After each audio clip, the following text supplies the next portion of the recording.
The thing began, as so many inconveniences do, with bad weather and worse company. On the fog-sopped evening of 3rd November 1927, Lord Peter Wimsey found himself motoring through the shivering lanes of North Lichfordshire, bound for what the Tatler once called that rather dour pile, Hathersedge Court. The house belonged to Sir Everard Strangways, a connoisseur of minor antiquities and major grudges. Yet Wimsey, who cultivated acquaintances as other men gather cufflinks, had accepted Sir Everard's invitation with a cheerfulness bordering on the foolhardy. The Daimler, grumbling at the hill, rounded the final bend, and there, an architectural admonition against hubris, Hathersedge loomed. Jacobean pinnacles cleaving a sky the colour of grudges. Even the gardens appeared resentful, their hedges clipped with punitive precision.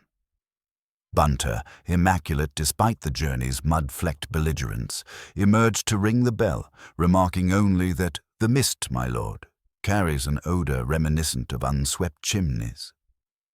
Fetant venti, Wimsey murmured, half to himself. Catullus was wrong, don't you know? He blamed the wind when it was the curtains all along. Precisely on that flourish, the great oaken door swung inward and deposited them, dripping, into a hallway of black and white marble that suggested chess pieces abandoned mid-siege. The butler, Mr. Finloy, thin as an annotation and twice as disapproving, ushered them toward the library, where the house party had assembled round a grudging fire. Roll call, therefore. Sir Everard, sallow and leonine, whose preference for rare bindings was exceeded only by his preference for rarer vindications. Lady Honoria Strangways, his second wife, a delicate magnolia who spoke in footnotes and smiled in errata. Captain Geoffrey Brackley, Sir Everard's nephew, returned from India with more debts than stories, though he was industriously adding to both. Miss Phillida Morecombe, Lady Honoria's protégée, all earnest hemstitch and faintly militant philanthropy. Dr. Erasmus Chalk, local antiquarian and self-appointed Cassandra of the parish, who could foresee calamity everywhere except in his own billiard stance. Mr. Harefield, a solicitor shaped like a question mark and just as irritatingly inquisitive. Introductions had scarcely been traded for sherry when a disruption in the natural order occurred. A footman, pallid as unfinished parchment, lurched into the room. "Begging pardon, Sir Everard. Mr. Oliphant, your librarian, he's—" The boy's Adam's apple attempted an escape. "He's not well." "Not well," Sir Everard repeated, deploying those two words with the heavy artillery of disapproval. "Dead, Sir Everard. Locked in the muniment room." The footman swallowed audibly.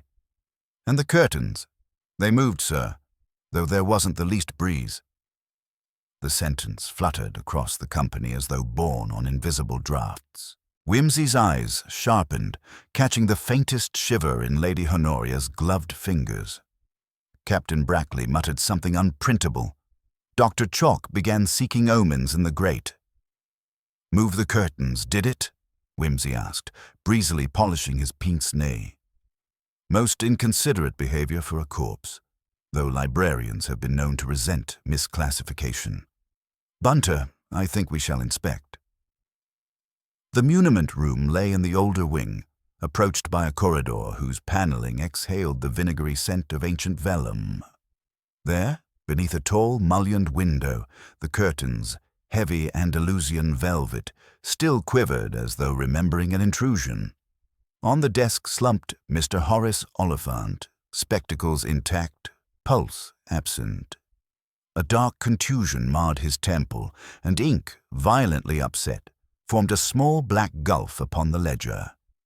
Wimsey knelt, noting the position of a brass paper knife, the smear of wax on the floorboards, and the curious angle of Oliphant's chair, which faced not the ledger but the window, as though he had turned to address someone concealed by velvet drapery. He sniffed the air with delicate distaste. "Rather a smell of singed lavender pillows, what? That suggests a recent fire, or an over-enthusiastic attempt at coziness." Sir Everard blustered behind him. It's absurd. The window is latched, the door was locked from the inside. Finloy had to force it. The man must have fallen and struck his head. Curious, then, murmured Whimsy, that he appears to have fallen sideways out of his chair and yet managed to replace the paper knife precisely in its stand. Acrobatic devotion to tidiness. Bunter was already producing the compact camera he carried for such contingencies. "Will you require magnesium flash, my lord?" "In a moment. First, let us see what mischief time has played." Whimsy consulted his watch, compared it to the mantel clock, then walked to the corridor to consult a second clock there. Upon returning, he merely smiled. The clocks, like the curtains, have notions of their own. Delightful! He lifted the velvet hem. No draught stirred beneath, yet a faint scuff on the sill suggested recent passage. Bunter photographed it without comment. When Inspector Moffat of the County Constabulary arrived, sandy moustache bristling at the prospect of another country house imbroglio, he found Whimsy humming a madrigal while twirling a length of frayed bell-pull cord. "Your lordship," Moffat said, "am I to understand we have a locked room affair?" "Locked, yes. A room, certainly. And an affair. Well, that depends whether Mr. Oliphant was a marrying man." Whimsy's cheerfulness carried a faint chill. "I dare say you will wish to interview the household. Meanwhile, might I trouble your constables to ascertain whether any lavender pillows have been incinerated of late? The scent is positively haunting." Moffat blinked. "Pillows, my lord." "Quite. Oh, and have Sergeant Ferris look to the east stair. Someone has mislaid half a yard of carpet tape. Tripwires are so distressingly democratic." Before the inspector could marshal an objection, Whimsy drifted back toward the corpse with the air of a man evaluating library bindings. He rested a hand on the curtains. "They moved," he repeated softly, "without breeze. Either the house has learnt conjuring tricks, or some mortal agency found it convenient that we should believe in ghosts on a November night." He turned, eyes bright behind pince-nez. "Shall we ring for tea? Murder, like Latin prosody, is better digested with a pot of Darjeeling." The tea, when it arrived, was accompanied by a selection of thin, apologetic sandwiches and a tray of macaroons that looked faintly ashamed of themselves.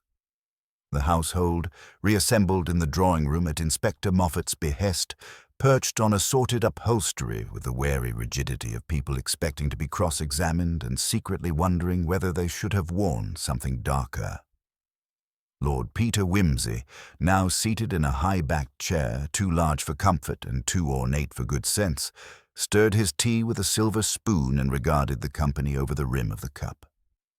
"The peculiar thing about curtains," he said to no one in particular, "is that they rarely act on impulse. No romantic flights, no political affiliations, merely the passive tools of drafts and dramatists. So when they decide to move independently of wind or window, one sits up and takes notice." Moffat, who had already begun noting down names and dates in a sturdy green notebook, glanced up with a frown. "With all respect, my lord, I'd prefer we stuck to facts rather than furnishings." "But that is a fact," Whimsy replied sweetly.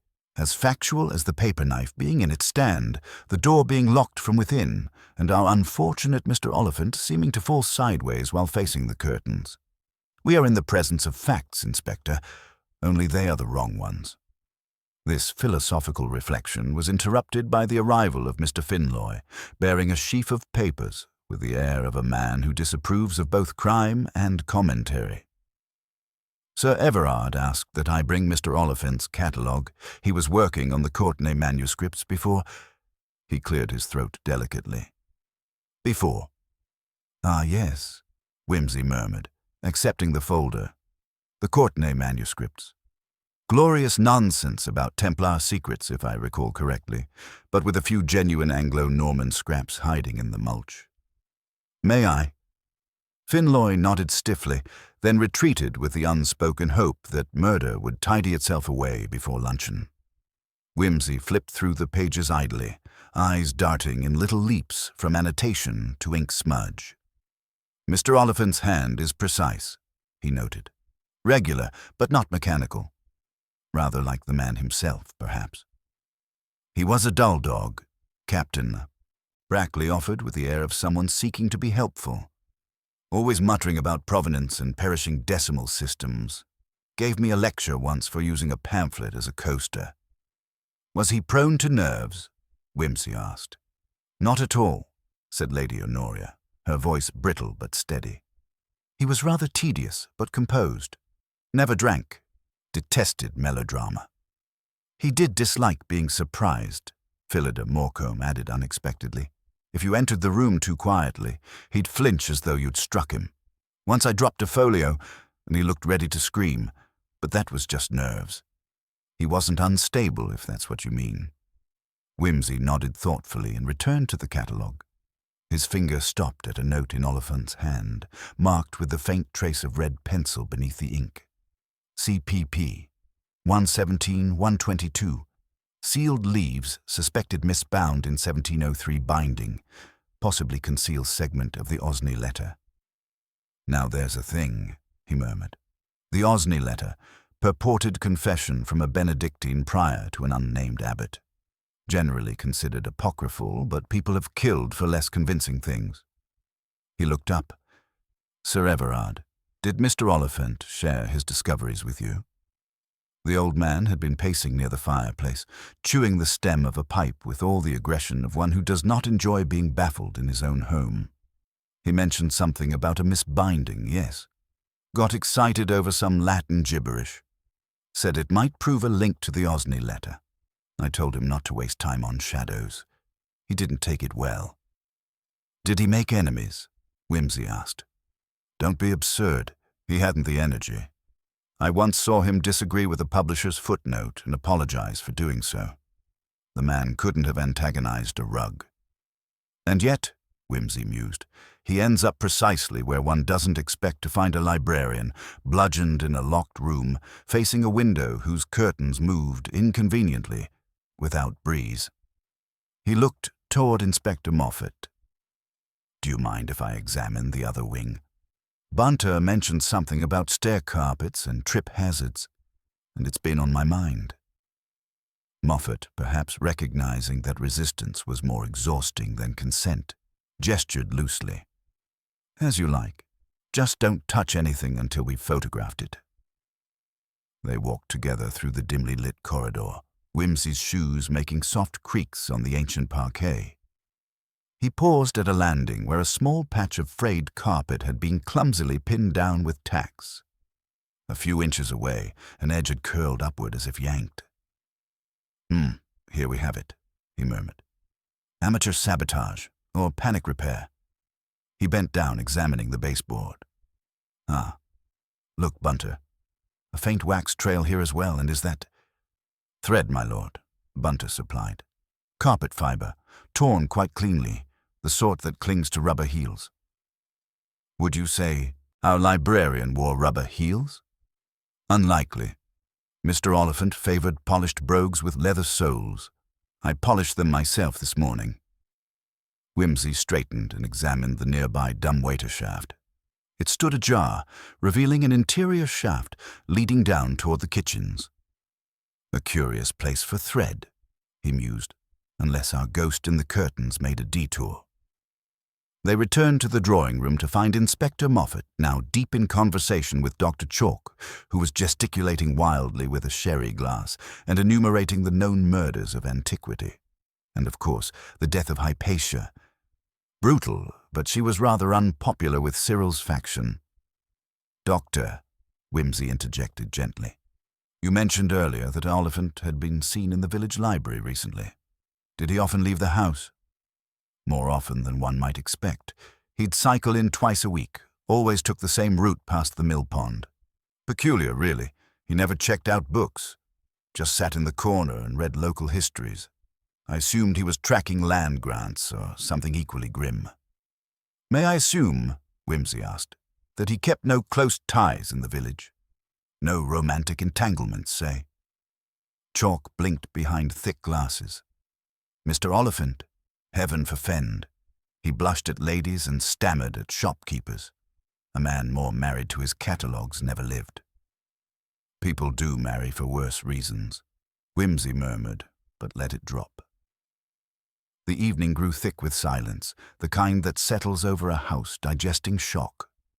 Whimsy stood once more, stretching like a man trying to fold away too many limbs. He walked to the fire, selected a poker, and stirred the coals idly. Then, as if recalling something trivial, he asked, Sir Everard, when did you last see Mr. Oliphant alive? The baronet narrowed his eyes. Last night, around 11, he said he'd work late. Something about a binding he wished to cross-reference. Why? Because, said Whimsy, tapping the poker twice against the grate. The ink stain on his desk was still tacky when we entered, which suggests he died far more recently than you, or the clocks, might have us believe. He smiled brightly. Our locked room conundrum may not be quite so neatly contained. Perhaps the killer left by more prosaic means than ectoplasm. Tell me, who holds the keys to the muniment room? Finloy, summoned again, answered with visible reluctance. Myself. Mr. Oliphant had a duplicate. Both accounted for. Whimsy nodded. And has anyone checked the bell system? There was frayed pull cord near the body. If someone rang for help before dying and no one answered. Finloy's face paled a shade. There was a fault in the south bell panel last week. I reported it to Mr. Hogbin, the steward, but repairs were not scheduled until tomorrow. Whimsy's smile returned, cool and almost pleased.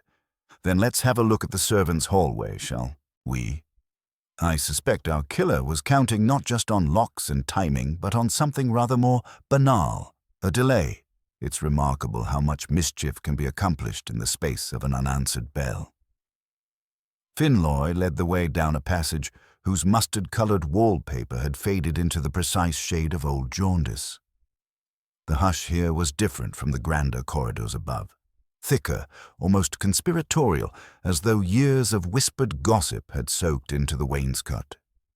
At the far end, the servants' bell-board glimmered faintly in the gaslight, rows of small brass tablets trembling behind dusty glass. Bunter crouched at once, eyes narrowing behind his spectacles. This indicator, my lord, south muniment, sticks halfway. The spring appears fouled. Whimsy tried the pull cord that corresponded to the tablet. It shivered feebly, failed to clang, and slumped like a drunk denied a last round. There we are. A cry for help no one could hear, provided one knew where to apply a dab of resin. Who, I wonder, possesses both opportunity and a hazy familiarity with bell mechanisms? Inspector Moffat jotted in his notebook, though with the resigned air of a man recording someone else's crossword answers. Most of the house can get at these cords, my lord. Half the staff and every guest wander past this panel en route to the gun-room lavatory. A useful thoroughfare, Whimsy agreed. He tapped a fingertip to a fleck of something sticky clinging to the brass. Bunter, bag that, please. Smells faintly of violin rosin. The valet produced tweezers and a small envelope as though they materialized from the lining of his sleeve. Finloy cleared his throat. Forgive me, my lord, but Mr. Oliphant never ventured below stairs. He would hardly have— Quite, Whimsy said mildly. And yet the sabotage sits neatly between his death and our comprehension of it. Somebody took precautions. One always asks, therefore, precautions against what? Delay, certainly, but delay sufficient for what maneuver? Disposal of an object? Erasure of a mark? Or merely a dash of stage management so that a moving curtain might suggest a ghost were abroad? They retraced their steps to the grand corridor, where late afternoon had begun slanting through high windows, throwing bars of amber across the parquet. Sir Everard's voice, not designed for understatement, carried from the library. They found him haranguing Mr. Harefield the solicitor, who listened with the grim patience of a man accustomed to tempestuous clients.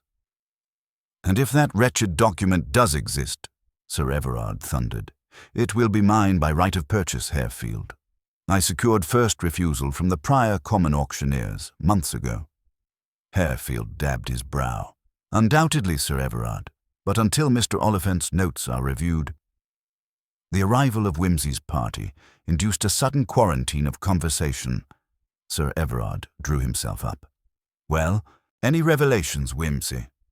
Only that your bell system is as moribund as poor Mr. Oliphant, Whimsy replied. By the way, this obsession with first refusal, does it concern the suspiciously missing pages relating to the Osney letter? Harefield coughed. I beg your pardon. Bunter, ever helpful, produced the catalogue. The folios between pages 117 and 122 are absent, sir, neatly slit at the gutter. The cut is fresh, ink still haloed on the edges. Show me, Sir Everard barked. The gap might have been a pulled tooth. He glared at it with affronted proprietorship. Whimsy strolled to the hearth, palms clasped behind his back. It seems someone wished to remove a reference before discovery, and did so after Oliphant wrote it but before anyone else leafed through, presumably last night or early this morning. Moffat thumbed through the remaining pages. You think the killer stole the information? Or protected it? Motive in homicide often arrives disguised as benevolence. Whimsy shot a glance at Harefield. Tell me, were the Courtenay manuscripts to be insured as soon as Sir Everard finalized his purchase? The solicitor stiffened. There had been discussion, yes. 2 underwriters visited last week. Underwriters? Murmured Whimsy. Rarely appreciate gaps in provenance. Imagine their alarm at rumors of a forged or pilfered leaf, allegedly the Osney letter, appearing in the binding. Such excitement tends to depress valuations. Oliphant, conscientious soul, digs out the truth. Someone else, less scrupulous, removes the proof. Alas, the librarian remains inconveniently alive. Lady Honoria, who had entered quietly, clutched the back of a chair. Peter, you suggest... I suggest nothing certain, merely that motive now extends beyond private malice into financial necessity. If Sir Everard stands to lose thousands should the manuscripts prove adulterated, so might those who bet on his solvency. His eyes flicked to Captain Brackley. The captain's tan deepened a shade. Look here, I may be hard up, but I don't bash librarians. Whimsy smiled amiably. No, you gamble. Which is cleaner, though seldom cheaper. Were you aware the South Bell Pull was sabotaged with violin rosin? Brackley blinked. I've not touched a fiddle since Harrow. Yet your boots carry shreds of mustard-patterned stair carpet, the same torn near the dumbwaiter mouth below stairs. You claimed you were searching the sideboard for whiskey at 6:30. Did you find it via the servants' passage? Brackley opened his mouth, shut it again, and looked toward Sir Everard as though for artillery support. None came. The baronet's lips compressed to a bloodless line. Whimsy waved a languid hand. No need for heroics, old fellow. A search for whiskey is not indictable, though the location does interest me, for it places you within arm's reach of the muniment bell wire shortly before Oliphant's estimated time of death. Moffat straightened. So you suspect the captain? I suspect, said Whimsy, that someone manipulated time more deftly than money. But I require all the players upon the stage before revealing the choreography. Has anyone by chance seen Dr. Chalk these last 20 minutes? No one had. A brisk search located the antiquarian in the smoking room, surrounded by open folios and positively humming with discovery. My dear Lord Peter, he exclaimed, I took the liberty of consulting Sir Everard's duplicate catalogues. Do you realize the so-called Osney fragment quotes a line unknown in any extant version? If genuine, it rewrites our understanding of... History's gratitude may wait, Whimsy said. Can you place the fragment chronologically to within, say, half a century?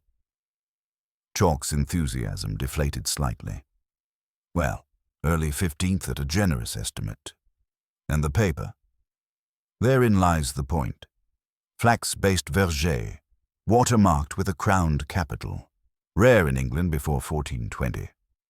Which means, Whimsy concluded, an insert cannot have been made before that date, but could very well have been added afterward by someone forging a medieval confession to bolster a later political intrigue. Sir Everard snorted. Forgery, indeed. My acquisition would survive any allegation. Whimsy turned, suddenly grave. Will it survive a murder inquiry, Sir Everard? Because if your manuscripts were already suspect, and a librarian prepared to expose them died in your house under inexplicable conditions, people will talk. Silence gathered like velvet dust. Lady Honoria sank into a chair, staring at her gloved hands. Whimsy resumed his light tone. Now, dinner approaches, and country households run on punctual digestion. Inspector, shall we convene the staff at 9:30? I fancy a reenactment complete with curtains, clocks, and one obliging captain to ring a bell that obstinately refuses to ring. Moffat agreed, though his eyes betrayed fatigue. Very well, my lord, but you'll have to produce a demonstration more substantial than theatricality. You underestimate theatricality, Whimsy replied. It saves time. Speaking of which, Bunter, would you mind verifying the railway timetable for the 7:12 local from Lichford? If someone wished to be elsewhere between dusk and discovery, that train provides a charming alibi on paper, though not in reality. As arrangements scattered the company, Whimsy lingered by the French windows, watching fog knit itself over the lawns.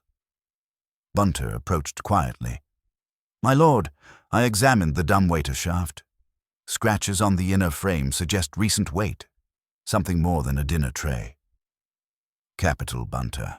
A man might descend unseen, circumvent passageway eavesdroppers, then appear innocently in the house a corridor away. He sighed. Locked room mysteries become elementary once one ceases insisting upon doors.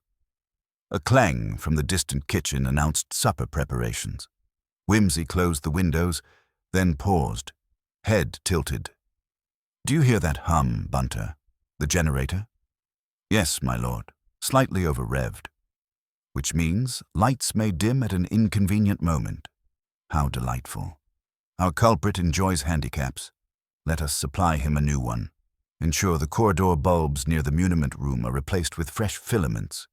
But leave the servant passage in amicable gloom? I should like to see which moths flutter toward which flame. At precisely 9:30, the household gathered in the long gallery, a procession of evening clothes and uneasy smiles. The muniment room door had been left ajar. Within, Oliphant's chair and desk stood precisely as found, though the body had been removed. Inspector Moffat posted constables at each exit. Whimsy addressed them with casual chair. Now, I require utter stillness. Captain Brackley, if you will indulge me by repairing to the servants' passage, resume your thirst for illicit whiskey. At exactly 9:40, pull the bell as Oliphant might have done. Dr. Chalk, please remain here beside the window. Lady Honoria, would you draw the curtains when I nod? Sir Everard, stand by the corridor clock. People drifted to their marks. Bunter dimmed the central chandelier until the room held a twilight hush. The only sound was the steady tick of the corridor clock, its hands conspicuously halted at 7 minutes to 10. Observe, Whimsy whispered. Time itself now lies. The corridor clock was stopped earlier, giving the impression Oliphant died hours before he did. Someone wished to blur the interval between blow and discovery. A faint tug rang in the wire overhead, hardly more than a shiver. Brackley's signal. Whimsy pointed. Lady Honoria swept the curtains together. They billowed outward as though inhabited, then settled. Dr. Chalk startled. Good Lord, just as Forbes recounted, it looks alive. And yet, Whimsy said, stepping to the window and unlatching it, merely trapped air, forced by a descending dumbwaiter shaft that connects behind this panel. He pressed a hidden catch. A narrow door sprang ajar, revealing the dumbwaiter cubicle still trembling from recent use. Picture Oliphant, he continued, voice low. Summoned by a bell he believes ordinary, opening the dumbwaiter to receive a tray, perhaps. Instead, a masked figure emerges, strikes him, steals his notes, retreats, and descends. Moments later, Finloy finds the door bolted and a corpse slumped. The killer waits below, detaches the bell wire with resin to ensure no second alarm betrays him, and sabotages the corridor clock to confuse our chronology.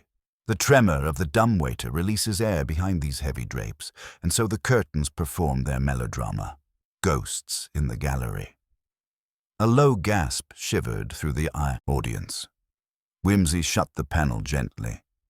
Our culprit, therefore, must possess strong arms for climbing, knowledge of the servant's machinery, and a yearning either to conceal a forgery or protect someone who forged it. His gaze swept the assembly, settled on Lady Honoria, whose face had drained to the color of parchment. "One does many things for love," Whimsy said, almost kindly. Even marrying an older husband to finance a lover's scholarship, even forging an historic confession to inflate the house's collection, until a librarian notices the deception. When he threatened to expose the fraud and thereby your lover's chance at academic glory and your own independence, you improvised. The room held its breath. Lady Honoria's lips parted, closed, then parted again. Her eyes did not leave Whimsy's. "He said he would write to Sir Everard," she whispered. "Call in experts. We would be ruined." "And so," Whimsy finished, "you waited until Sir Everard dozed in his study, donned gloves, fetched Oliphant's tray yourself. No one notices a mistress of the house with a tea service, and sent it up the shaft. He opened the panel to remonstrate. You climbed, struck once. He was slight and you were desperate. Took the incriminating leaves, descended, jammed the bell wire, and fled by the back stair in time for the household to hear your exclamation when the curtains moved." Lady Honoria's hands fluttered to her throat. In them the crumpled fragments of manuscript pages, a last futile clinging to the evidence. She made no further protest as Moffat stepped forward. Whimsy exhaled, a sigh almost affectionate. Alas, Honoria, even forged curtains cannot keep truth out forever. Bunter, be so good as to fetch the inspector's car. Ghosts dislike walking in the cold. Inspector Moffat's men guided Lady Honoria toward the entrance hall, the click of her heels staccato against the marble. Yet Whimsy stood unmoving by the dumbwaiter panel, brows drawn as if some note in the orchestration struck him as untrue. Bunter, always attuned to that infinitesimal tightening of his master's mouth, waited until the last echo of footsteps dwindled before speaking. "My lord, the fragments," he murmured, gloved hand indicating the crumpled slips the constable had sealed. "Something peculiar." Whimsy accepted the evidence bag, pinched a corner of parchment between finger and thumb, and held it close to the shaded sconce. The ragged edge bled old ink, but the reverse, supposedly blank, carried a shadowy impress of modern letterpress type, words reversed as if reflected in a looking-glass. "Sir, Royal Shrewsbury. Auction Catalogue, 1919. Lot 46. His eyes brightened. "Ah," he said, the syllable long and light, like a single harpsichord note in an empty chapel. "Honoria, poor soul, has been rifling the wrong past. This is no 15th century vellum. It's recased end paper, the merest Anglo-Norman pasteboard, reborn in 1919 to gull the credulous. Too fresh by far to flatter Dr. Chalk's chronology." He slipped the bag back, then brushed a speck of dust from his cuff. "Bunter, fetch me the photograph you took of the wax smear by the window. I should like to confirm a notion before the inspector carts away the scenery." Moments later, the print lay upon the desk. Under the magnifier, the droplet of wax resolved into 2 layers, an outer ring of ordinary candle grease, and within, a spine of darker sealing wax bearing half an intaglio, something like a chess rook crowned by a coronet. "Sir Everard's crest," Bunter guessed. "Very nearly. But Sir Everard's coronet sits above the rook, not through it. This is Chalk's ex libris device." Whimsy tapped the image. Our scholarly Cassandra marked his private packets with that seal, meaning the broken candle here belonged originally to him, not the muniment room. He straightened, voice soft with satisfaction. Honoria removed papers tonight, certainly, but the seal tells us the packet she seized had earlier passed through Chalk's hands. Let us see whether venerable Erasmus has explanations to rival his footnotes. They found Chalk in the dining-room antechamber, shoulders sagging against a Chippendale chair, polishing lenses that trembled between his fingers. Captain Brackley hovered nearby, face quilted with lines that fear rather than age had stitched. Whimsy entered without announcement. "Dr. Chalk, you once remarked that knowledge of the Osney letter could rewrite history. Forgive me, I'm curious. Rewritten to whose profit?" Chalk's spectacles clinked onto the table. "Discoveries belong to mankind, my lord." "Indeed, but patents and publication rights less so." Whimsy leaned on the chair back, his shadow swallowing Chalk's narrow silhouette.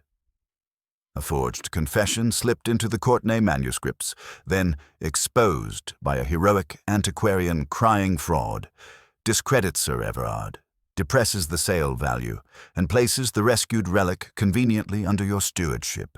A tidy academic triumph, well paid in lecture circuits and first editions. That, I fancy, was your original plan. Brackley let out a ragged breath. Chalk's eyes shot toward him, a tiny, desperate flicker. Whimsy followed it. "Captain, your debts were to be cleared in exchange for simple cooperation, misplacing keys, jamming a bell wire, ferrying items up and down a dumbwaiter when called upon. Small sins, remunerated by a share in Chalk's future royalties, perhaps." Brackley's mouth twisted. "I never struck the fellow. Chalk said frighten him, that's all. We staged the curtain trick last week in rehearsal. Oliphant hated superstition." Whimsy nodded. "So tonight, Chalk summons you by the South Passage, but the librarian resists. A scuffle, a blow meant to stun. Oliphant's temple finds the corner of a brass inkwell, and your academic scheme curdles into homicide. Panic ensues. You silence the bell, halt the clock, and Chalk proposes placing guilt on the lady whose delicate stake in the manuscripts might look like motive enough. Neatly circular. Only Lady Honoria arrives too soon, finds blood on the ledger, and out of misguided affection for her tutor, removes what she thinks are his forged leaves to shield him, then clumsily reenacts the curtain flutter to suggest the original ghost story." He sighed. "It would have worked, had the leaf been older, and had I never seen Chalk's ex libris." Inspector Moffat had entered behind them, boots sinking into the carpet like law embodied. He drew his tin whistle slowly. Chalk rose, hands spread. "Listen, Moffat, I didn't mean—" "It was Brackley's blow." "Was it?" Whimsy's voice sliced across the protest. "You wear rubber-soled shoes, Doctor, ingenious for silent library steps. The carpet fiber found by the dumbwaiter shaft clung to rubber, not leather. Brackley risked the corridor.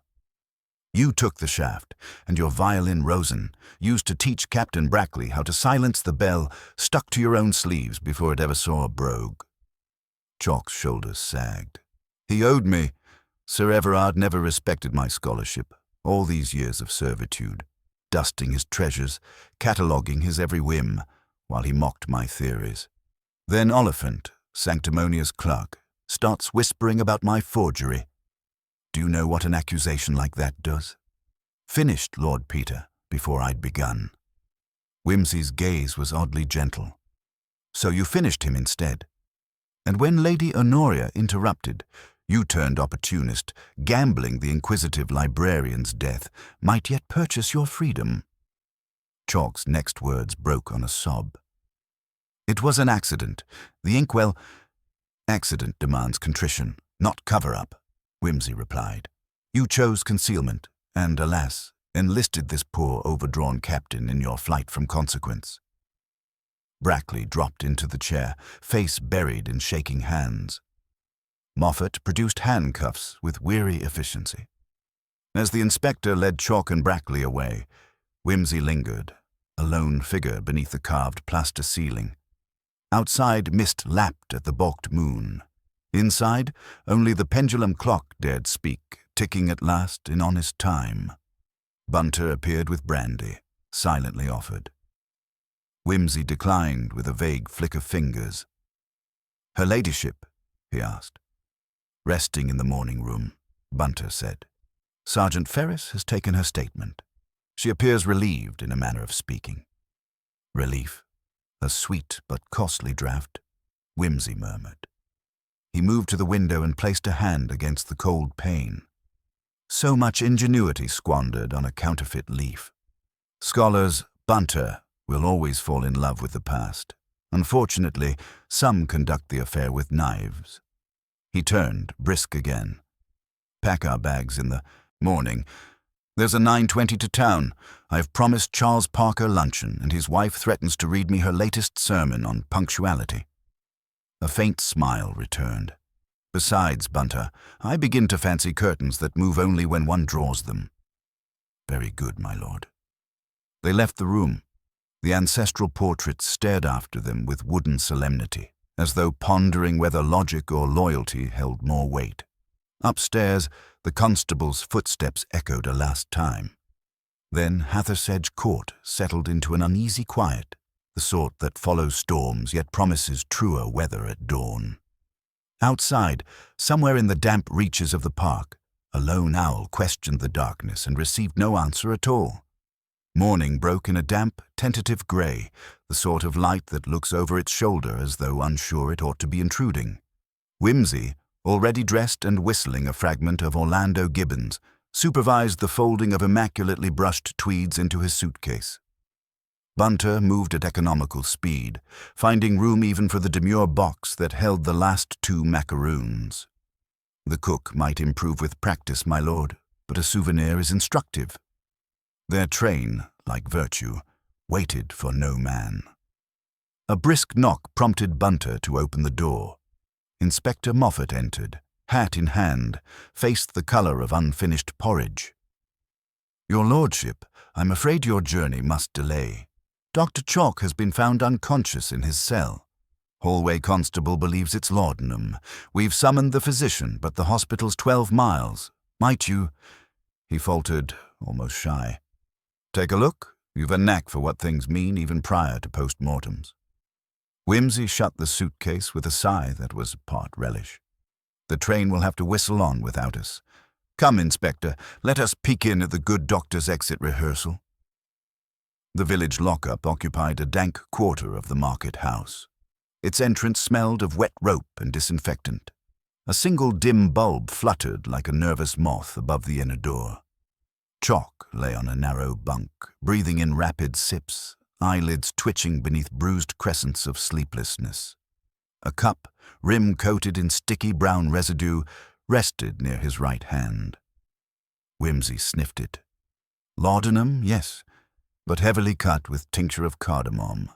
A chemist's mixture, not hurried pilfering. Moffat rubbed his chin. "We searched his pockets last night. Found nothing of the sort." "Indeed.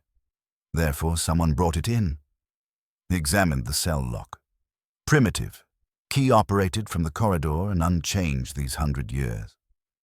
How many had access? Only Sergeant Peel on duty and Mr. Harefield. Solicitor turned up with documents for Chalk to sign. "Retainer for defense," he said. "Arrived around 6 this morning." "Harefield," Whimsy repeated, tasting the syllables. That man's caution was always an inch behind his client's ambition. "Did Peel witness Chalk drinking?" "Peel swears the doctor begged a sip of water. Harefield procured the cup, left 10 minutes later. Peel unlocked the cell to collect it and found Chalk collapsed." Whimsy crouched to inspect Chalk's coat, now folded beside the bunk. A faint grit clung to the hem, pale grey, almost silvery. He took a pinch, rolled it between finger and thumb. "Graphite dust," he murmured. "Curious place for an academic to gather mine residue before dawn. Bunter, have we observed any such dust nearer Hathersedge?" "The estate tool shed roof, my lord," Bunter said promptly. Lead-coated. Last week a section was sanded for repair, leaving filings across the floor. Thank you. Whimsy straightened. Inspector, our solicitor may have made a detour, picked up laudanum too, perhaps at the surgery, claiming need for nerves. Harefield is a man who covers tracks with formality. Chalk, in his desperation, could have swallowed anything to avoid questions, but I suspect the draft served not to kill at once, but to stupefy. If he dies, well and good. If he survives, his tongue may yet wag, but delayed. Moffat scowled. You think Harefield aims to silence him? I think he aims to save his principal client, Sir Everard. A scandal already bruises the Courtenay manuscripts. A public trial for murder would shred them. If Chalk must disappear, better by self-inflicted means. Whimsy paused, his gaze sharpening. However, there is more. Chalk hinted last night the forged leaves were step one. The bigger revelation was yet to come. Perhaps Harefield believes Chalk hid the authentic Osney confession somewhere on the estate. Insurance for bargaining. Remove the forger and pocket the genuine treasure. The physician bustled in, smelling of carbolic. Whimsy ceded space but asked for the cup. Dr. Ramsay sniffed, agreed laudanum, and ordered chalk and soda lavage. An irony none missed. Leaving the cell, Whimsy exhaled steam into the crisp air. Bunter, the graphitic dust. If Harefield collected it on his soles this dawn, he likely visited the tool shed. We should verify. Inspector, would you accompany? The return journey to Hathersedge felt shorter. Mystery compresses distance. They crossed the side lawn to the shed, an ungainly lean-to abutting the stables. Whimsy knelt at the threshold, fresh footprints in the powdery grey, heel plates bearing the stitched pattern of fashionable city shoes, a solicitor's vanity amid gardener's hobnails. Inside, the reek of oil and metal drowned the dawn bird's song. Garden tools hung in neat order, but a cedar workbench bore new disorder. Chisels, a discarded leather satchel, and, tellingly, an empty tin of wood preservative whose residue matched the solvent tang in Chalk's forged parchment. Whimsy lifted the satchel. Inside lay a slim wooden casket bound with twine and sealed with red wax, still soft around the edges. He sliced the twine with a penknife. Inside, wrapped in oilcloth, lay 10 folios of parchment. Genuine medieval crabbed script, darkened at the margins, watermarked with a cross potent and a fleur-de-lis. Whimsy's eyes widened, then narrowed. Bunter, inspect the watermark. Bunter peered. Crowned cross, potent surmounted by mitre. 13th century French monastic stock, rare, exceedingly. Could be authentic. Whimsy smiled ruefully. Authentic indeed, but not Osney. The watermark dates a century too early. This is a pilgrim's penitential account. Valuable, yes, yet of no explosive import. Harefield then secured a respectable ancient document to replace Chalk's forgery, once scandal cooled. Preserve Sir Everard's investment, salvage the baronet's pride, and bury all mention of forged confessions. He tapped the box. But to complete the swap, he must retrieve Chalk's original fake and the genuine leaves he feared delegated elsewhere. Chalk unconscious, Harefield free to search the house. Moffat cursed softly. Where is he now? Likely scouring Oliphant's quarters, Whimsy guessed. He believes the librarian discovered something beyond the forged leaves. Let's not disappoint him. They crossed the courtyard, boots crunching frost. In the servants' wing, Oliphant's small bedroom exuded stale lavender bags and the melancholy of extinguished routine. Drawers gaped, mattress yawned, ink bottles overturned. In the center knelt Harefield, rummaging beneath a floorboard he'd prized up with a paper knife. He froze at their entrance, one hand clutching a cloth-bound notebook. His face held the wild-eyed, fixed grin of a man who spots a cliff too late. "Good morning, Harefield," Whimsy said pleasantly. "I trust the search clause in your professional retainer covers burglary at dawn?" Harefield straightened with brittle dignity. "Sir Everard asked me to reclaim any proprietary material belonging to him. Then you won't object if we inspect." Whimsy relieved him of the notebook. It proved to be Oliphant's private journal, pages dense with ciphered shorthand. But between two leaves lay a single sheet of foolscap, unencrypted, headed with the librarian's tidy hand. Observations, discrepancies in provenance of Courtenay, manuscripts and possible accounts, ledger irregularities. See appended household financial ledgers, 1924 to 27. Whimsy felt the click of tumblers inside his mind. You see, Inspector, Oliphant wasn't merely chasing medieval ghosts. He was auditing Sir Everard. Household accounts, large sums channeled for document acquisition that never appeared in catalogues. Chalk provided fakes. Everard paid inflated sums through Harefield's accounts, then quietly sold the genuine valuables abroad, splitting proceeds. An elegant racket, until the underpaid librarian noticed the arithmetic refused to match. He regarded Harefield. Remove Oliphant, bury the forgery, scandal, and the ledgers remain safely inscrutable. Moffat seized the solicitor's arm. You administered the laudanum to Chalk, hoping the forger would take blame and die. Closing the circle, you nearly managed. Harefield sagged, surface polish flaking. It was for Sir Everard's sake. The estate, debts everywhere. Collections are expensive. What harm forging a confession if the real manuscript sustains scholarship? What harm indeed? Whimsy echoed, voice suddenly chilly. Murder, forgery, fraud. Merely unfortunate byproducts. Sir Everard entered then, summoned by distant commotion. He surveyed the ruin of respectability, eyes darting from the box to Harefield to Whimsy, reading the tableau with the rapidity of a chess master conceding mate in 3. His shoulders rose, fell. So be it, he said. Harefield and I kept the house afloat. Chalk wanted recognition, Brackley relief from debt. It would have held had Oliphant known his place. The problem with librarians, Whimsy replied gently, is their tiresome reverence for facts. Sir Everard managed a crooked smile. Will you arrest me too, Inspector? Moffat inclined his head. Accessory at minimum. We'll leave the charge to the Crown. I shall want my accountant, Sir Everard murmured, almost amused. Whimsy watched them depart, a small procession trailing broken illusions.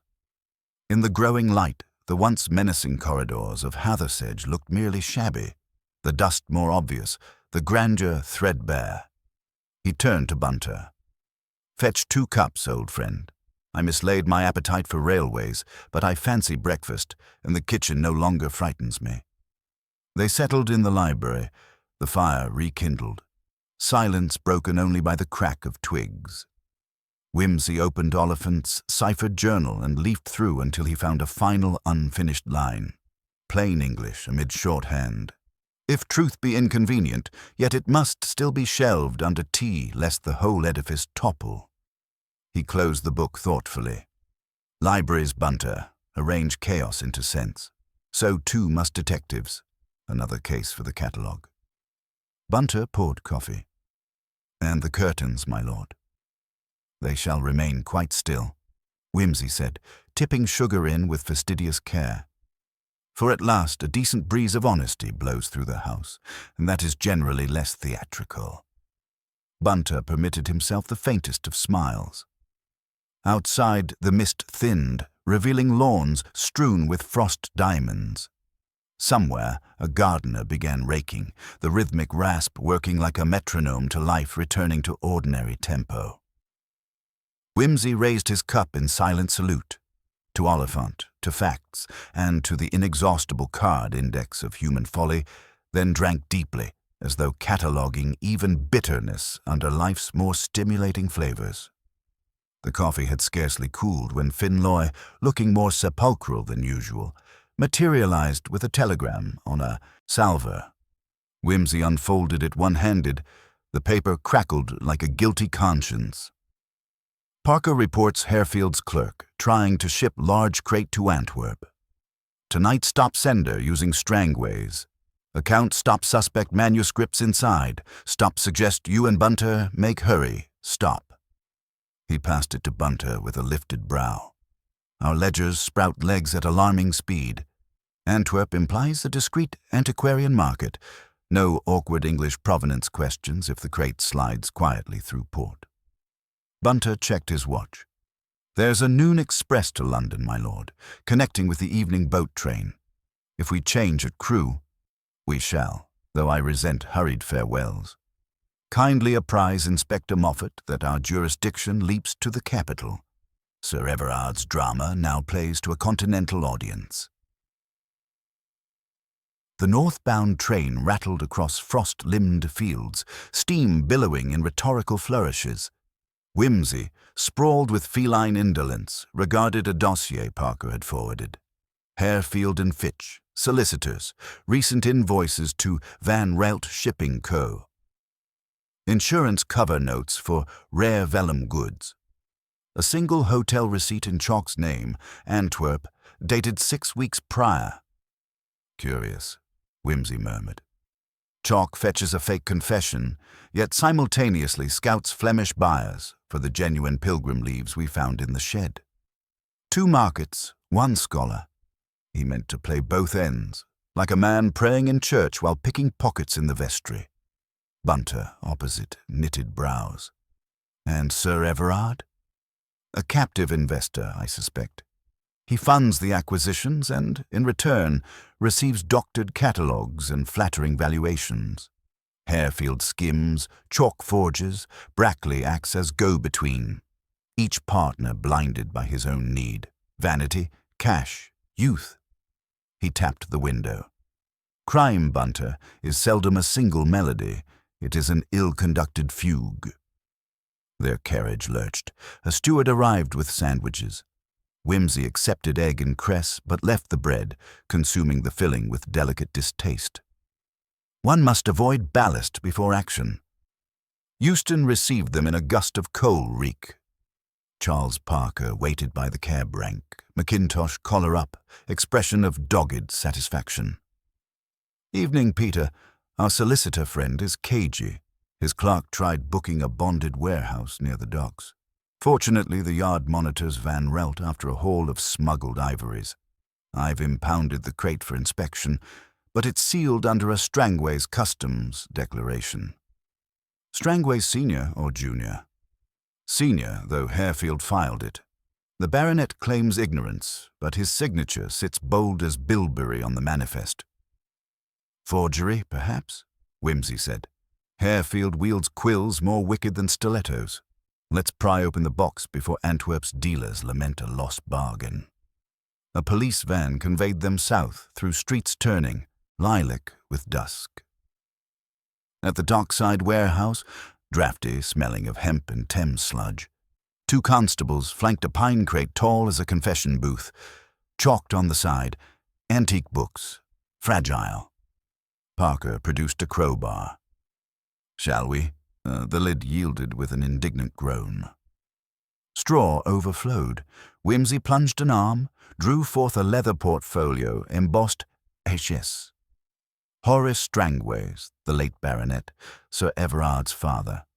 Inside lay not parchments, but ledgers, household expenditures stretching back 15 years, each page lined in Oliphant's meticulous hand until 3 years ago, when another ink and an erratic script intruded. Parker whistled. Doctoring the books wholesale. And shipping them abroad, Whimsy added, so no auditor ever sees the surgery. He delved deeper. Beneath the ledgers, bundles of original sale receipts for heirlooms long resting in restoration.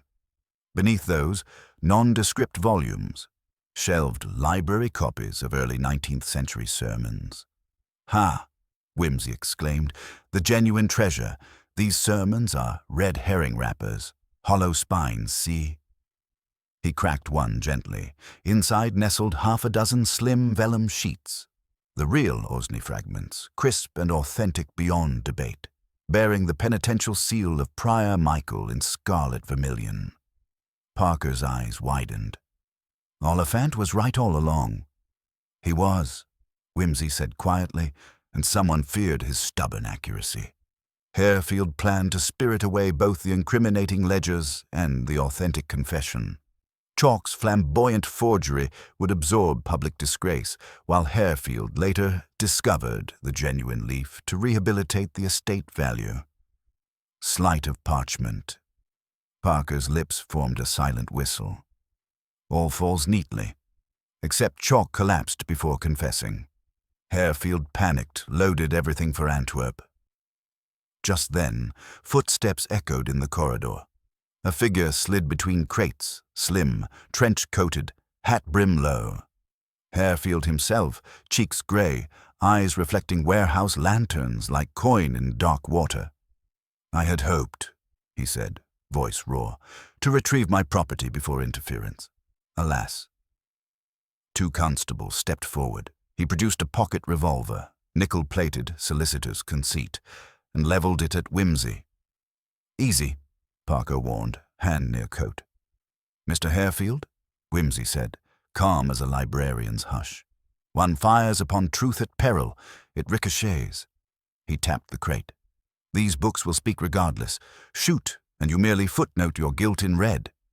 Harefield's hand trembled. "I kept Strangway's solvent, kept men in employment." "And killed one who preserved the account of it," Wimsey finished.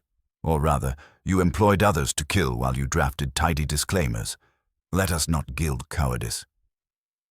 Harefield's gaze darted, calculating angles, but Constable Boots blocked retreat. Fingers clenched, then slackened. The revolver clattered onto straw. Parker moved in, cuffed him with practiced speed. Wimsey exhaled. "Thank you, Charles. I dislike drafts, particularly those traveling at revolver muzzle velocity." He stepped to Harefield, took the man's spectacles, wiped them with a silk square, replaced them. "See clearly now. Sometimes that is punishment enough." Paperwork devoured 2 hours. Statements, seals, more statements. Thames fog seeped chilly through warehouse cracks. At last, Wimsey and Parker emerged to a key silvered by gas lamps on mist beads. "Poor Oliphant," Parker mused, "a martyr to double-entry bookkeeping." "Indeed, and a reminder," Wimsey said, "that conscience often files a longer ledger than any clerk." They paused. A horn bleated upriver. Wimsey's breath curled upward. "Do you know," he said, "I almost regret my curtain epigram. They moved without breeze was pretty, but the moral winds have been blowing all along. Only our company pretended drafts were ghosts.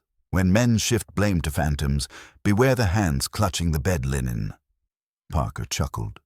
"You'll write a monograph yet, on the ectoplasmic alibis of country houses." "Too niche," Wimsey declared. "Better a slim detective novel. Pays more." He hailed a cab, gave Parker's address, then leaned back, fingers steepled. "Bunter will have aired the flat," he mused. "Nothing like home after murder. One appreciates predictable curtains." Parker eyed him sideways. "You finished?" "For tonight. But tomorrow I shall visit the British Museum, authenticate the Osney leaves, arrange their donation, let scholarship arise where fraud fell. After that, perhaps a small dinner. You'll bring Lady Mary?"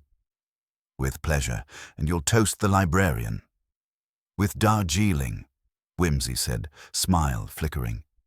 "Ghosts, Charles, do not care for tea, but truth does, and deserves a decent cup." A day later, the British Museum galleries glowed in diffused afternoon light, the hush of scholarship wrapping Peter and Parker as though they bore rare manuscripts themselves. Wimsey had arranged an appointment with Dr. Maitland, keeper of manuscripts, and the ritual of authentication began at an oak table littered with gloves and measuring tools. Parker, quietly deferential, watched the curator inspect the Osney fragments retrieved from Antwerp. Dr. Maitland, thin-lipped and hawk-eyed, adjusted his spectacles. "These vellum leaves bear every hallmark of 13th-century origins. The parchment texture, spontaneous decal edges, iron gall ink, remarkable. He touched a page reverently. The penitential rubric, the Latin paleography, authentic. Whimsy inclined his head. Thank you, sir. Our humble librarian was precise. Maitland nodded. His omission from the cataloguing, a tragic oversight. These pages are of great interest. We should acquire them for study, though provenance must be meticulously established. I have records to support that endeavor, Whimsy assured him. A custody narrative that begins at Hathersedge and travels through Antwerp via scanty but traceable chain. It may lack the romance of buried abbey chests, but it will reach the reading room intact. Maitland allowed himself a slight smile. Better intact than embellished. Monsieur Oliphant would agree. Parker exhaled, glancing at the parchment. So ends the manuscript, but what of the trial? Everard, Chalk, Brackley, Honoria? The Crown will take its course, Whimsy said.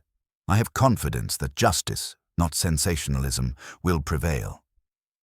Leaving the museum, they emerged into London's slanted light. Undergrowth of fog curled at their feet. Parker paused. What about Honoria? Her motives were admirable, yet she did aid concealment. Whimsy regarded the distance. Sentence will weigh intent against deed. She acted to protect a friend, not for profit. The court will respect that nuance. Parker nodded. And what of Sir Everard? A man who funds fraud to prop up reputation is a sad thing, but pales before murder. He may yet escape prison, though his career in manuscript acquisition is irrevocably stained. They boarded a hansom. Whimsy sank in, gazing at passing gas lamps. Charles, I have an appointment tonight. A small dinner with Mary. A celebration, if one may call acknowledging a dead librarian celebration. Parker chuckled. We'll toast diligence and quiet courage. Precisely. And perhaps something with less tannin than Darjeeling, Whimsy said, tipping his hat at the driver. One needs something stronger after sorting out dishonesty of this sort. They left behind the museum's portico. Its carved lions blinked in lamplight like sentinels released. The city's heartbeat swelled. Omnibuses rumbled. Footsteps echoed. A scent of steamed cabbage and opportunity rose. Whimsy closed his eyes, felt the hum of evidence behind his ribs. So ends this chapter, he murmured. But in every scriptorium someone is copying forgery right now, and someone else redacting it. We've done our small part in out-cataloguing the dishonest. Parker touched his arm. Well said, old friend. The hansom lurched. London embraced them duskward, and Whimsy allowed himself a half-smile, thinking of ghosts laid and curtains stilled at last. Whimsy's chosen restaurant, a narrow Mayfair townhouse masquerading as Tuscany, possessed two virtues, a Chianti that behaved itself and an unflappable maitre d', both critical for evenings liable to be punctured by police messengers. Lady Mary, boots still dusted from her afternoon's riding in Richmond, joined the table with a laugh and accusation of brotherly tardiness. Parker managed the wine. Whimsy merely watched candlelight catch amber on the decanter's shoulder and felt the tension of weeks loosen fraction by fraction. They raised glasses. To Mr. Horace Oliphant, Mary said, voice gentle for all its firmness. A librarian who kept his courage tidy, if not his room. May every footnote he wrote be read, Parker added. They drank.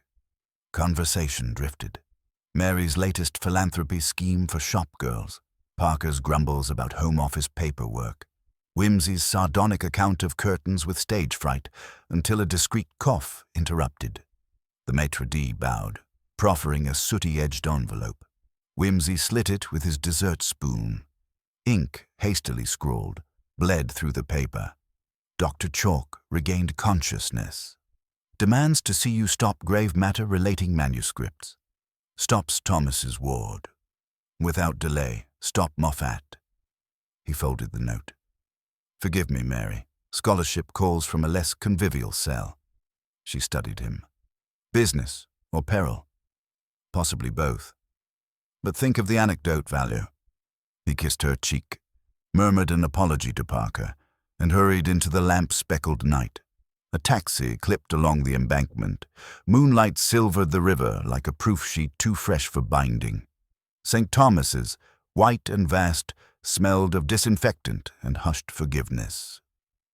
In Ward 4, Chalk lay propped on pillows, eyes sunk but lucid, a policeman by the door, and Moffat at the foot of the bed with folded arms. Chalk's fingers fluttered as Whimsy approached. "I have little time," he whispered. Conscience, a late arrival, insisted. "Take what time you need," Whimsy said, pulling a chair close.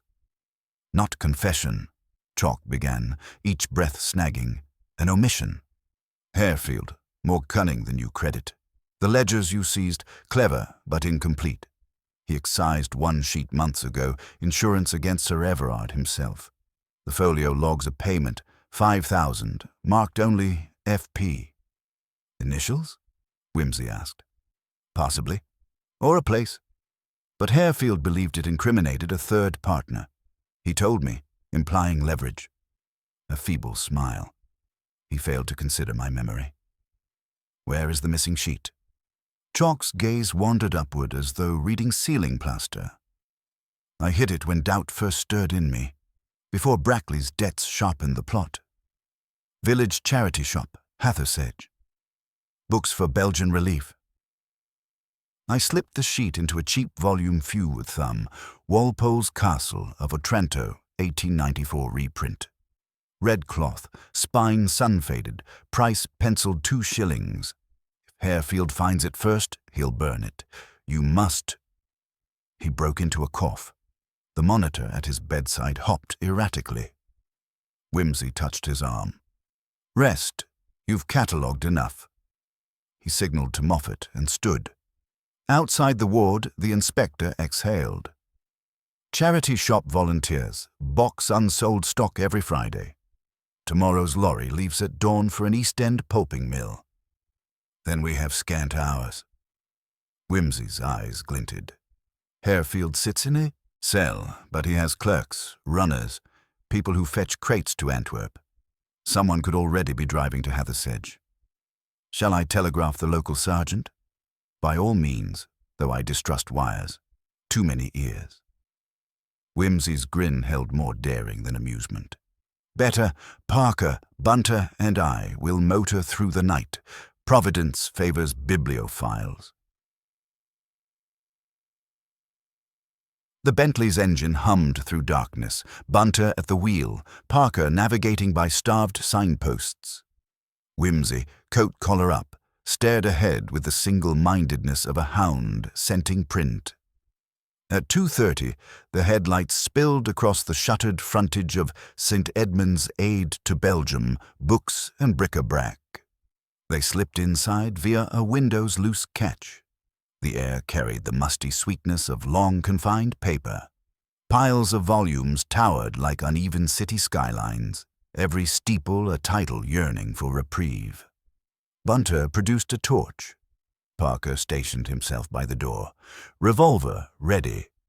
Whimsy began scanning spines by hue rather than name, hunting a particular tired red. At the end of the second aisle he hissed softly. Castle of Otranto, half obscured beneath a stack of gardening annuals. He pulled it free, opened the covers, and frowned. Only brittle end papers greeted him. The sheet was gone. Footsteps sounded outside. Whimsy whispered. "Company," slipped deeper into the stacks. The lock clicked. A shadow crossed the threshold. Not Harefield's silhouette. Too slight, too nervous. A youth, perhaps 15, tiptoed in, clutching a torch and a long-bladed knife clearly borrowed from someone's kitchen. Parker's voice rang mild but firm. "Steady, lad." The boy spun, but Whimsy emerged, palms raised. "Easy, my young Claudius. Did Mr. Harefield send you, or someone else?" The boy's throat bobbed. "I ain't saying." "Name?" "Pip Jenkins." "Apprentice clerk, I wager. Cheap loyalty, cheaper wage." Whimsy's tone softened. "Did they promise you £1 to fetch a paper?" The knife trembled. "Said it were important evidence rubbish what foreigners might pay for. I was to bring it to the lane behind the Fox and Coney. No questions." Whimsy beckoned. "And did you retrieve the page?" Jenkins dipped into his coat, produced a folded sheet. Parker relieved him of the knife. Bunter herded the boy to a chair. Torchlight revealed ledger columns, Sir Everard's flourishing signature, and under debit to F.P., Fielding and Price, for services rendered. Acquisition, Abbey Charter seals. Whimsy pursed lips. Fielding and Price, auctioneers notorious for laundering artifacts through private estates. Services rendered, indeed. This ties the baronet not merely to overvaluation, but to smuggling. Chalk knew. Harefield shielded. Parker glanced at Jenkins. "What about the lad?" Whimsy addressed him kindly. "Young man, you've a choice. Continue couriering secrets or deliver truth. Which pays better is uncertain, which lets you sleep, unquestioned." Jenkins' resolve crumpled like cheap envelope glue. "I didn't know they killed nobody. Don't want no trouble." "Then no trouble you shall have, if you tell Sergeant Peel all. Bunter, write a note for the sergeant requesting leniency and an honest job at the library once matters settle. The county could use hands that value books, not knives." A shy nod from the boy. Whimsy folded the incriminating page, slid it inside his pocketbook. "To London again, Parker. Crown Counsel will love this coda." Dawn streaked over Westminster as they handed the page to a delighted senior prosecutor. Paper, when truthful, travels faster than bullets. Whimsy watched the legal machinery clank into motion, domino warrants already toppling toward Fielding and Price. Outside the law courts, Parker said, "One wonders if Harefield anticipated his apprentice's squeamishness." "He miscalculated human nature," Whimsy replied. "A common flaw of those who trust ledgers more than hearts." He stifled a yawn. "Breakfast?" Parker agreed. They found a Lyons tea shop opening for early clerks. Inside, over kippers and scalding tea, Whimsy finally relaxed. "Curious," he mused, stirring sugar, "how villainy appropriates the structure of honest toil. Ledgers mocked, catalogue entries faked. But even the counterfeit must mimic order. That is its weakness." Parker buttered toast. "And justice is a meticulous librarian, shelving truth at last." Whimsy smiled. "A romantic notion. But yes, Mr. Oliphant's ghost may now rest, seeing his margins restored." He glanced through the window at London's emerging bustle. "We have one task left. Write to Mary. Dinner delayed, success achieved. Bring fresh curtains. She'll understand the shorthand." Parker chuckled. "Home, then?" "Soon. First, a nap. Bunter will have tolerated enough nocturnal bibliophily for one career." But Whimsy's eyes remained bright, fixed not on the day's fatigue but on the dance of buses and pedestrians outside. Orderly chaos, life cataloguing itself with each turning page, every unnoticed librarian of facts and morals quietly keeping score. Whimsy's intention of dealing justly with a plate of kippers and then collapsing into bed was forestalled 10 minutes later by a familiar silhouette sliding through the Lyons swing door. Miss Phillida Morecombe, earnest guardian angel turned reluctant witness, spotted them and hurried to the table, cheeks flushed above her sensible scarf. "My lord, Inspector Parker, terribly sorry, but I was told I should find you here. It's Lady Honoria." She drew breath. They brought her to the Bow Street court this morning for a preliminary hearing. Sir Everard has retained a fearsome barrister, Mr. Hercule, and there's talk he means to paint Honoria as prime mover in everything, even Oliphant's death. Parker frowned. "The Crown won't countenance it. Evidence places Chalk and Harefield at the center." "Yes, but Haggard is arguing female emotionalism, that her jealousy over Oliphant's discovery provoked it all." They're seeking bail for Everard and a remand for her. Whimsy unfolded slowly, set his napkin aside. Haggard's strategy: turn scholarly fraud into romantic melodrama. Jurors grow sentimental. If Honoria carries the larger portion of guilt, Sir Everard may slide on a charge short of murder. Phillida's eyes pleaded. She helped conceal, yes, but she did not plan. She's frantic that no one will present Oliphant's journal cipher or the Antwerp consignment sheets. They're calling them coerced evidence produced under undue influence from you. Whimsy managed a dry chuckle. Undue influence? My dear Miss Morecombe, I doubt the statute contemplates influence wielded by Darjeeling and Latin quotations. Parker looked grave. Still, Haggard may convince the magistrate to exclude some papers pending formal trial. That weakens the prosecution's hand for bail decisions. Whimsy pushed back his chair. Very well. Charles, you return to the yard. Secure formal custody chain for every document. Have Bunter notarize the Antwerp receipts. I shall go to Bow Street to provide a statement on the cipher and the Jenkins testimony. Phillida, would you accompany me? The court may like a character witness who isn't related to a Whimsy. Bow Street's waiting hall buzzed with the brittle tension of too many arguments pressed into too little air. Lady Honoria, pale but composed, sat behind glass, speaking with a harried solicitor not of Harefield's firm. Her gaze lit at Phillida's appearance, then steadied when Whimsy offered a bow. Through benched scuffle, Whimsy advanced to the usher, produced his card, and inquired whether the magistrate, Mr. Lancelot Keene, would entertain further clarification regarding documentary provenance. 5 minutes later, he found himself in the witness room opposite Mr. Haggard QC, hawkish and faintly amused behind gold pince-nez. Lord Peter, Haggard purred, I had expected your curiosity, but not your deposition. Surely the yard can manage its evidence without aristocratic embroidery. Embroiderers, like barristers, flourish where cloth is thin, Whimsy replied. He proffered a typed synopsis Parker had prepared en route. Ledger page, Antwerp shipping manifest, Jenkins's sworn affidavit, and laid Oliphant's cipher journal beside it. Haggard flicked through, expression tautening. The Jenkins boy, a mere errand runner of dubious reliability.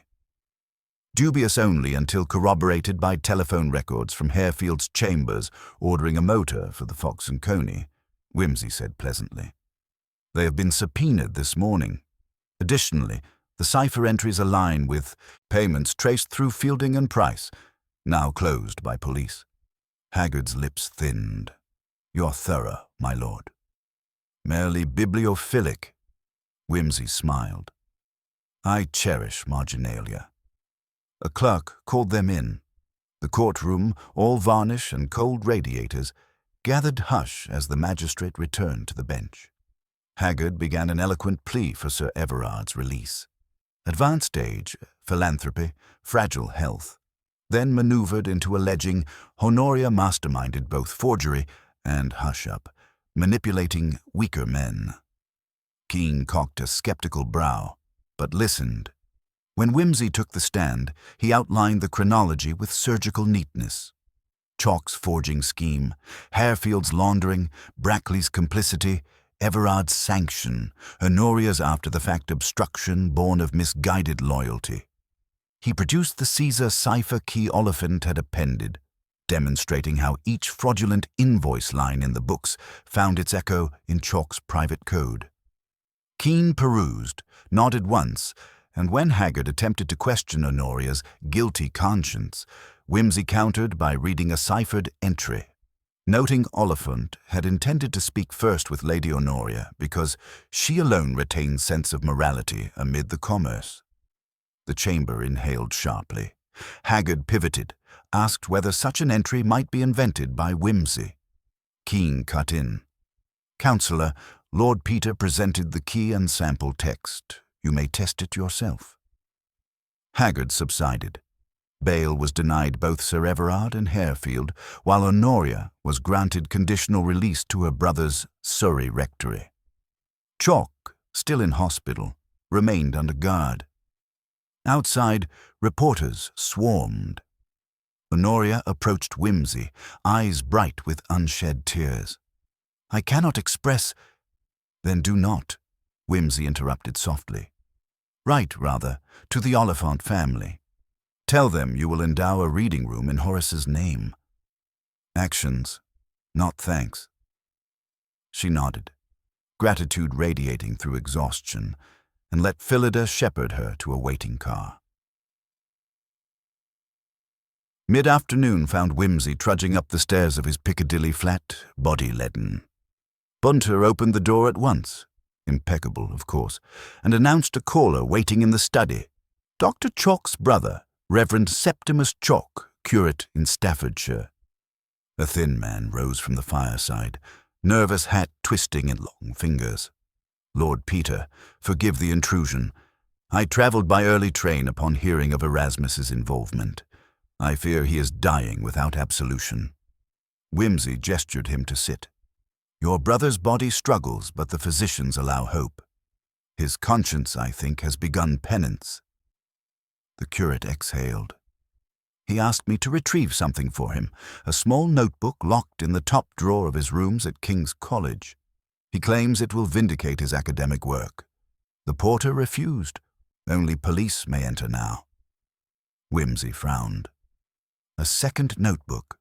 We have already confiscated one. This is older. From his Flanders trip last year, observations on archive catalogues. He says it proves his initial research was sound before greed overtook him." "Perhaps we should see it," Whimsy mused. Another journey loomed, but curiosity pricked. "Bunter, prepare the motor. Cambridge calls." King's, bathed in late-day gold, seemed immune to scandal. Students drifted, punting poles glinted on the cam.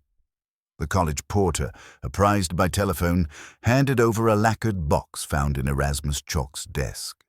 Whimsy unlatched it in a quiet corner of the chapel cloister.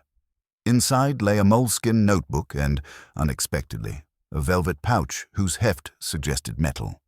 He opened first the notebook, lists of holdings from obscure Belgian monastic libraries, cross-reference to items missing since French Revolutionary seizures. Chalk had traced leads with impressive diligence months before conspiracy at Hathersedge. Several entries bore exclamation marks around references to Osney letter fragments, sold 1807, dealer Billon, Ghent. "Greed followed scholarship," Whimsy murmured. He started genuine, then illusions of grandeur eroded rigor. The pouch revealed a delicately wrought seal matrix, a ring engraved with Prior Michael's emblem, the very seal that authenticated the Osney confession. Whimsy stared, admiration unwillingly blooming. Chalk had not forged the impression. He had found the real mold, then imitated its impression to fabricate new leaves. Half-truths built upon fact, giving verisimilitude enough to deceive any but the most exacting eye. He replaced it, mind-churning. If Chalk relinquished this seal, the museum could confirm the genuine fragments unequivocally and convict Fielding and Price of trafficking in stolen monastic property. As they left the chapel, the first college bell tolled evensong. Whimsy paused under its echo. "Reverend, your brother's failing may yet restore scholarship. This seal will authenticate priceless documents and expose dealers who have raided continental archives for decades. Tell Erasmus that truth he coveted will survive him honestly if he cooperates." The curate's shoulders loosened. "I will pray he finds peace."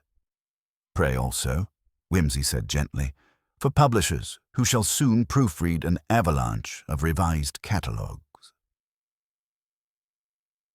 Night again, but the atmosphere in Whimsy's study, now scented with Earl Grey and cedar logs, felt lighter. Parker arrived to report Harefield had abruptly offered a full statement once he learned the missing ledger sheet was safe. Sir Everard, hearing of it, collapsed. Doctors predicted prolonged infirmity rather than trial. "And Honoria?" Wimsey asked. "Safe at the rectory," Parker said. "She intends to support the Osney Leaves donation. The press already frames her as naive, not malicious." Wimsey handed him the seal and Chalk's notebook. Parker whistled. "This buries Fielding and Price." "It buries more than that," Wimsey said. "Chalk's early notes identify at least 9 British collections harboring suspect Flemish antiquities. The Yard may need a new manuscript division." Parker pocketed the items carefully. "We'll found it and name it after Oliphant." They shared a moment's quiet. Bunter entered with telegram forms. "If I may, my lord, Miss Morecombe wires. Curtains finally still stop garden peaceful. Stop tea awaits whenever suitable. Stop." Wimsey laughed. "Appropriate epigraph." Parker grinned. "The case seems sewn." "Sewn," Wimsey echoed, pouring tea, "with stitches showing, so the next scholar may unpick and learn." He raised the cup. "To every quiet custodian who refuses to misfile truth." They drank as the city chimed 10. Outside, the Thames slipped beneath dark bridges, carrying whispers of parchment and promises of cleaner ledgers. Wimsey leaned back, eyes half closed, satisfied not with victory, but restoration, of order, of scholarship, of an obscure librarian's rightful footnote in history's vast catalogue. The following morning broke clear and brittle, as though the city, purged by fog, scandal, and nocturnal vows, had scrubbed its windows for a fresh audit. Wimsey woke early, head light from insufficient sleep, but pleasantly occupied by the prospect of concluding statements rather than further surprises. Bunter, who appeared to subsist on reserve batteries not supplied to lesser mortals, laid out a subdued suit and a necktie patterned with tiny owls. "Appropriate, Bunter. Wisdom and nocturnal vigilance." "Precisely, my lord. The museum's committee meets at 11. Dr. Maitland wired to confirm both the seal and notebook arrived intact. He also requests you refrain from punning upon vellum thickness during remarks." "I shall do my clumsy best." By 10:30, they were gliding through the neoclassical gloom of the British Museum's private conference room, where Maitland presided over a semicircle of curators, a Treasury official, and 2 mild-looking solicitors from the Crown. Chalk, still bedridden, had sent a notarized statement relinquishing any claim to the seal. Sir Everard's lawyers, nursing the slow collapse of their client's influence, did not appear. Maitland cleared his throat. "Gentlemen and lady," he added, nodding to Lady Honoria, seated pale but composed beside Phillida, "we are gathered to receive the Osney fragments and associated artifact. Lord Peter, you have shepherded them here through singular vicissitudes." Wimsey offered a small bow. "My role, sir, was more collie than shepherd. The documents were determined to find their own pasture, though they occasionally strayed into unwholesome hedgerows." The Treasury representative, a doughy man with spectacles like submarine portholes, coughed. "The government thanks all parties for safeguarding items of cultural significance. The Crown will authorize a modest stipend to Mr. Oliphant's estate in recognition of his custodial diligence." Honoria's hands unclenched perceptibly. Wimsey noted the motion, then withdrew a folded slip of parchment from his breast pocket. "Before the formal deed is signed, there remains a footnote. Chalk's notebook lists 9 British collections containing suspect manuscripts laundered through Fielding and Price. The Yard will coordinate discreet recoveries. I propose the museum create a short-term post, perhaps the Oliphant Fellowship, for an archivist to oversee repatriation and cataloguing." Maitland's severe mouth almost smiled. A worthy memorial. He glanced to Honoria, who nodded.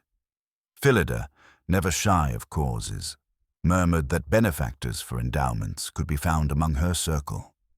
Paperwork rustled, pens scratched, and by noon the fragments were formally accessioned. Wimsey declined Maitland's invitation to a celebratory luncheon. "Alas, sir, I've promised myself an hour's unconsciousness. and instead escorted Honoria and Phillida to the forecourt taxi rank. The winter sun gilded the museum's columns, making them resemble frozen rays in stone. Honoria turned to him. "You restored more than documents, Lord Peter. You salvaged my ability to look my own reflection squarely." "Mirror work is chiefly a question of angle," Wimsey replied lightly. "You merely required the glass set true. See that you keep it free from dust henceforth." She traced a circle on the cab door's condensation. "My brother's rectory awaits. Quiet, dull, but in dullness I may yet do some good. Perhaps a parish library in Oliphant's name. A splendid penance." They parted. The cab rattled away. Wimsey stood a moment longer, breathing city air that smelled of coal and hope, then turned to Bunter. Home, a nap, and afterwards an errand. Errand proved to be Hathersedge itself. 2 days later, the Daimler swept once more through North Lichfordshire lanes, softened now by thin snow. Wimsey claimed the journey necessary to retrieve a pair of cufflinks misplaced during earlier turmoil. Bunter suspected, correctly, that his master disliked leaving threads, no matter how neatly trimmed, unrevisited. Finloy received them with diminished hauteur. The house, stripped of its baronet, solicitor, forger, and sycophants, felt wider, ekixer, like a stage after the touring company departs.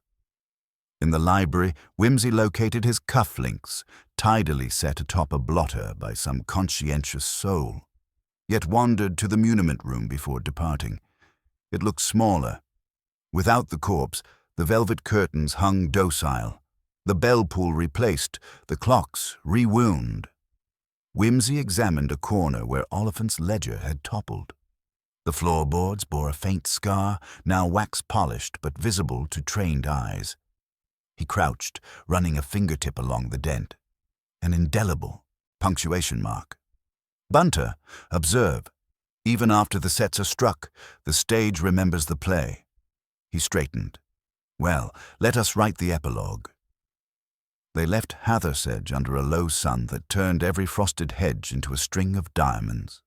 Wimsey, half dozing as scenery unspooled, quoted softly, "Sunt lacrimae rerum et mentem mortalia tangunt." Bunter, not missing a gear change, supplied, "Virgil, my lord, there are tears in things, and mortal matters touch the mind." Quite. Oliphant might have appreciated Virgil more than Catullus.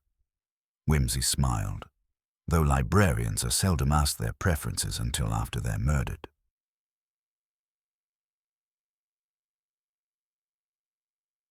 The trial, when it convened a fortnight later at the Old Bailey, drew crowded galleries eager for aristocratic disgrace and academic hubris. Chalk, thin and remorseful, pleaded guilty to manslaughter and fraud. Harefield, realizing confession the only currency left, cooperated fully and received a long but survivable sentence. Sir Everard, his constitution obligingly fragile, escaped the dock by dying 2 nights before opening statements, an outcome that left newspapers cheated of theatrics but saved the taxpayer considerable accommodation costs. Captain Brackley, dashing in understated penitence, obtained 5 years and talk of redemption in colonial service afterward. Honoria spoke briefly, voice steady, accepting censure for concealing evidence yet stressing her ignorance of the lethal plan. The judge, perhaps softened by her establishment of the Oliphant Fellowship, already funded by an anonymous donor rumored to be a certain viscount, handed down a suspended sentence and recommended reflection and constructive employment. Phillida whisked her away before Fleet Street could fasten claws. Wimsey attended only the first day, long enough to ensure facts stayed upright under counsel's interrogation. He slipped out during a recess. Courts, after all, thrive without spectators, and walked across the thaw-slick cobbles to St. Paul's Steps, where the city sprawled beneath a sky as cold and clear as cut glass. Charles Parker joined him, shrugging deeper into his overcoat. "It ends tidily, given the original mess. The Home Secretary agreed to form a manuscript restitution unit. Chalk's notebook is their charter document. Oliphant would have filed it under Miracles, subcategory Public Policy, Whimsy said. Parker grinned. And you? Under what do you file this affair? Curtains, Whimsy answered promptly, eyes twinkling. Subcategory, those that shouldn't move. He looked east, where the river glimmered.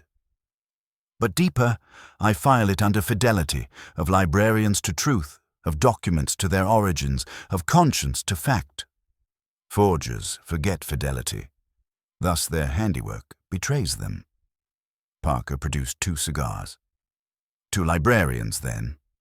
They lit up, exhaled smoke that drifted like Latin ligatures into cold air. Silence lengthened companionably until Parker remarked, "Mary says you've promised curtains for the cottage." "Indeed. Heavy velvet, but we shall tether them properly." Whimsy flicked ash. "I've had my fill of theatrical textiles." After a final puff, he dropped the cigar into a drain. "Come, Charles. Bunter insists I reacquaint myself with sleep, and Mary's patience wears thin."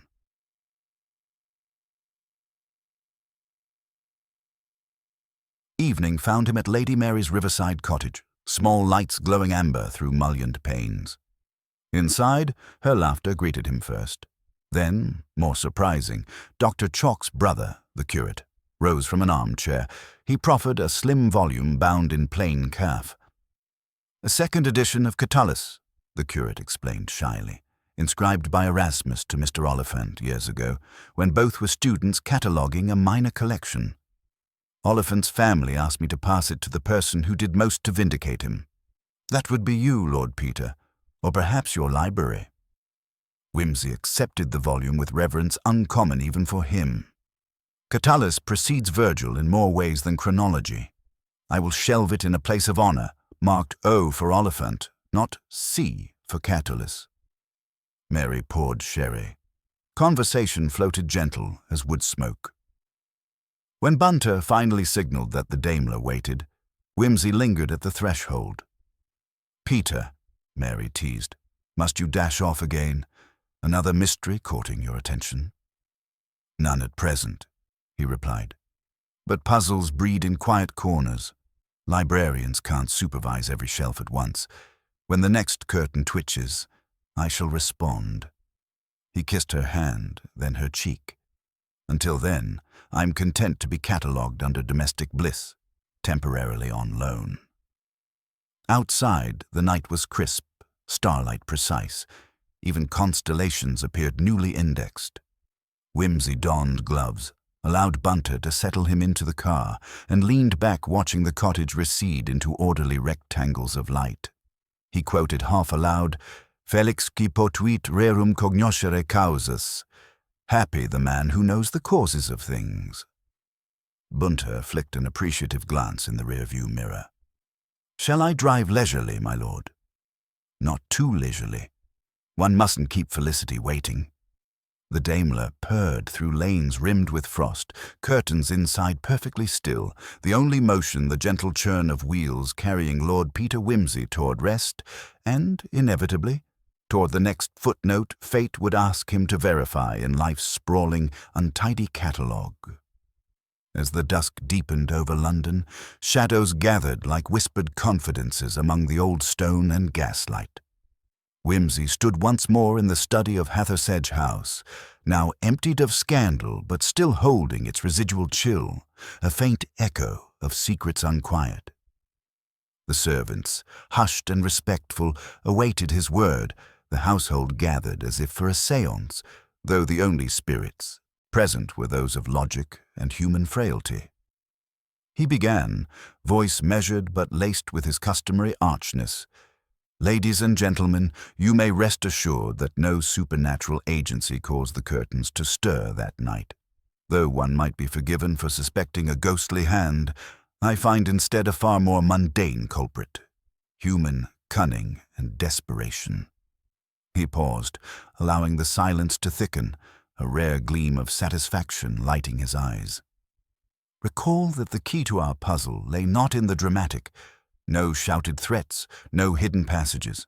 But in trifles, clocks running a minute fast, the misaligned curtains, and that single dent in the floorboard beneath the velvet drapes, these were the footprints of our perpetrator. He turned to Finloy, whose composure had hardened into wary defiance. You see, Sir Everard, your carefully spun web of lies was undone by your own impatience. Your motive was clear enough. Preserve the family name, conceal your forgeries, and silence any who threatened your precarious position. Whimsy's voice softened but did not lose its edge. The diary you destroyed, the forged manuscripts you sold, the forged trust you placed in those around you, all were means to a singular end. Yet it was your final act, the placement of that forged seal within the cabinet, meant to mislead, that betrayed you utterly. He motioned toward Bunter, who retrieved a folded piece of vellum. This letter, found hidden beneath the loose floorboard, records your exact whereabouts and intentions on the night in question. It was overlooked by all but one. Your butler, who, though grotesquely officious, possessed a loyalty that outstripped fear. The assembled faces shifted uneasily. Whimsy smiled thinly. Yes, the butler, Mr. Craven, your covert observer, who not only noted your movements, but took it upon himself to disturb the curtains. That faint breeze, you see, was the product of his nervous habit when watching from the shadows. Finloy's face paled. You cannot prove this. Whimsy's glance was razor-sharp. Perhaps not, but the combination of your illogical alibi, the misaligned clocks meant to suggest different times, and the subtle abrasions on the cabinet lock, all these together form a chain no honest mind can break. A long silence followed, the only sound the settling of dust and the distant rumble of the city beyond. Finloy faltered, then slumped into a chair, the mask finally slipping. Very well, he muttered. I did what I must. The family name, my legacy, all built on fragile truths. I could not let it crumble. Whimsy nodded, a flicker of pity crossing his features. Human frailty, Sir Everard, is the most enduring of mysteries, but it is no excuse. Justice demands clarity, even when the truths are uncomfortable. As the police arrived to take Finloy away, Whimsy turned to the assembled household, the shadows now retreating with the certainty of daylight.